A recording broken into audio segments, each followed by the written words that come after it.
అధ్యక్ష, ఎన్టీఆర్ జిల్లా తిరువూరు నియోజకవర్గంలో ఉన్న 4 మండలాల్లో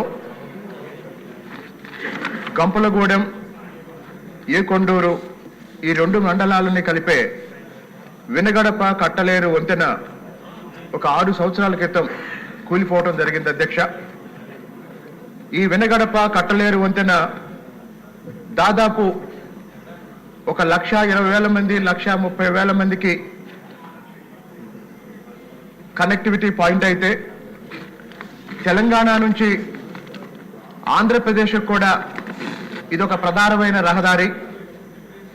మరి గత 6 సంవత్సరాలుగా ఈ కూలిపోయిన వినగడప కట్టలేరు బ్రిడ్జిని పునర్నిర్మించమని స్థానికంగా ప్రజల నుంచి ఎన్ని విజ్ఞప్తులు వచ్చినా గత 5 సంవత్సరాలుగా అధికారంలో ఉన్న వైఎస్ఆర్సీపీ ప్రభుత్వం 5 సంవత్సరాల తర్వాత చివరిలో మొన్న ఎన్నికలకు ముందు ఒక మోసపూరితమైన శంకుస్థాపన చేసి నిధులు కేటాయించకుండా ఎన్నికల ముందు ఆ సమస్యని పరిష్కరించకుండా వదిలేసిన కారణంగా గత 4-5 నెలల్లో కూడా ఈ సంవత్సరం వచ్చిన వర్షాల కారణంగా వరదల కారణంగా గత 4-5 నెలల్లో దాదాపు 4 సార్లు అక్కడున్న వంతెన అంటే కూలిపోయిన వంతెనకి పక్కన ఉపయోగిస్తున్న రహదారి కూడా వరదలకు కోసుకుపోవడం జరిగింది. అధ్యక్ష, ఫలితంగా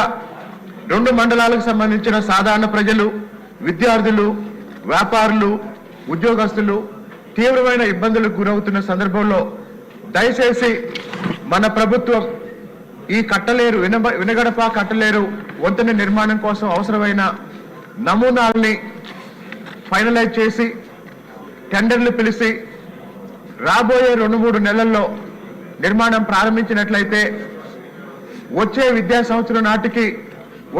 సంవత్సరం ప్రారంభం నాటికి ఈ బ్రిడ్జిని పూర్తి చేసి 2 మండలాల ప్రజలకి అలాగే 2 రాష్ట్రాల ప్రజలకు కూడా ఎంతో మేలు చేసిన వారం అవుతామని తిరువూరు నియోజకవర్గానికి సంబంధించిన ప్రధానమైన 3-4 సమస్యల్లో ఈ వినగడప కట్టలేరు బ్రిడ్జి కూడా ఒకటి. ఎన్నికల సమయంలో కూడా మన గౌరవ ముఖ్యమంత్రి చంద్రబాబు నాయుడు గారు తిరువూరు పర్యటనకు వచ్చినప్పుడు బాబు రావాలి, బ్రిడ్జి కట్టాలి అనే నినాదంతో ప్రజల్లోకి వెళ్ళటం జరిగింది. కాబట్టి ఈ వినగడప కట్టలేరు బ్రిడ్జికి సంబంధించిన పనుల్ని వీలైనంత త్వరగా ప్రారంభిస్తారని తిరువూరు నియోజకవర్గ ప్రజల తరఫున మీ ద్వారా ఆర్ఎన్బి శాఖకు విజ్ఞప్తి చేస్తున్నాను. అధ్యక్ష.